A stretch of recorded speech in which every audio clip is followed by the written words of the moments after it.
tentang pembinaan keagamaan terlebih dahulu. Jadi pembinaan keagamaan adalah segala sesuatu kegiatan yang dilakukan oleh seseorang dalam rangka memberikan bantuan yang mengalami kesulitan rohaniah dalam lingkungan hidupnya agar orang tersebut mampu mengatasinya sendiri. Jadi pembinaan keagamaan ini yang dilakukan nanti adalah membimbing dia dengan tata cara sholat, mengaji, dan membimbing kegiatan-kegiatan yang menyangkut keagamaan lainnya. Baiklah, sebelum ke materi selanjutnya, di sini saya akan menjelaskan arti dari surah yang mengharamkan pemakaian narkoba, yaitu surah An-Nisa ayat 29 yang artinya, hai orang-orang beriman, janganlah kamu saling memakan harta sesamamu dengan jalan yang batil, kecuali dengan jalan perniagaan yang berlaku dengan sama suka di antara kamu, dan janganlah kamu membunuh dirimu, sesungguhnya Allah Maha Penyayang kepadamu. Jadi di sini sudah jelaskan bahwa ayat yang mengharamkan tentang Al-Quran itu berada di surah An-Nisa ayat 29. Proses pembinaan narapidana narkoba itu, kasus narkoba merupakan masalah yang sangat kompleks.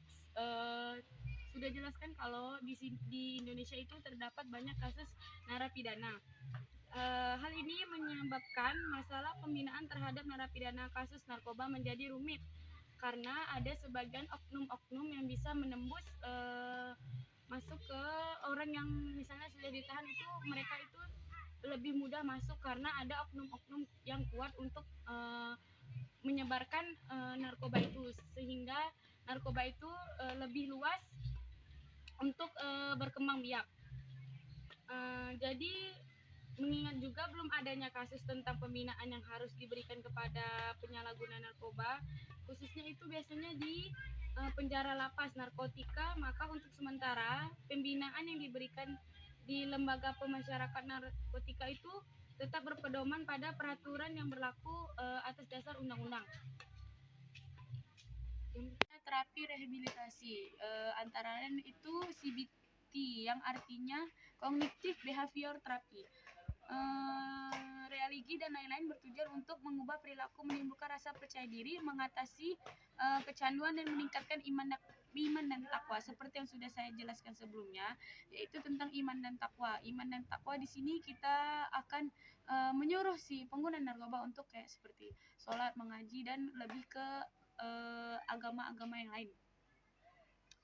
Terapi rehabilitasi lanjut itu terapi rehabilitasi. Lanjut, kegiatan perawatan kesehatan jasmani antara lain berupa perawatan makanan narapidana narkotika, kebersihan perseorangan, kegiatan olahraga, penyuluhan kesehatan, dan upaya pencegahan penularan penyakit. Jadi biasanya orang yang sudah menjadi pengguna narkoba itu imunnya akan tidak kuat, jadi akan lebih mudah terserang penyakit. Di sini kita menyuruh para korban untuk lebih bersih dalam badannya sendiri.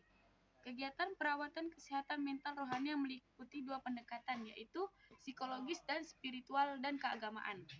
Jadi kedua pendekatan tersebut bertujuan untuk memperbaiki akhlak dan pribadi si pengguna tersebut. Dilihat dari norma agama manapun, hukum yang tidak tertulis, norma tersebut tentu mempunyai sanksi-sanksi, baik sanksi fisik, kurungan di lembaga permasyarakatan melalui pengadilan dan vonis hakim, maupun sanksi moral oleh masyarakat yang tidak ada batasan waktunya. Kalau biasanya tuh tidak ada batasan waktunya, yang saya tahu itu pastinya dia tuh sebagai penyebar dan pemakai narkoba. Kalau penyebar itu biasanya hukumannya lebih besar daripada pemakai. Terkadang si pemakai hanya di rehabilitasi saja.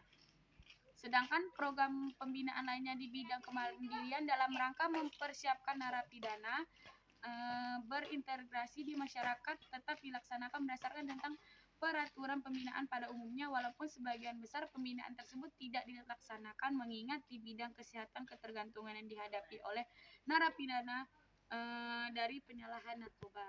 Baiklah, mungkin hanya itu yang dapat saya sampaikan. Mohon maaf apabila ada kesalahan kata-kata yang saya sampaikan.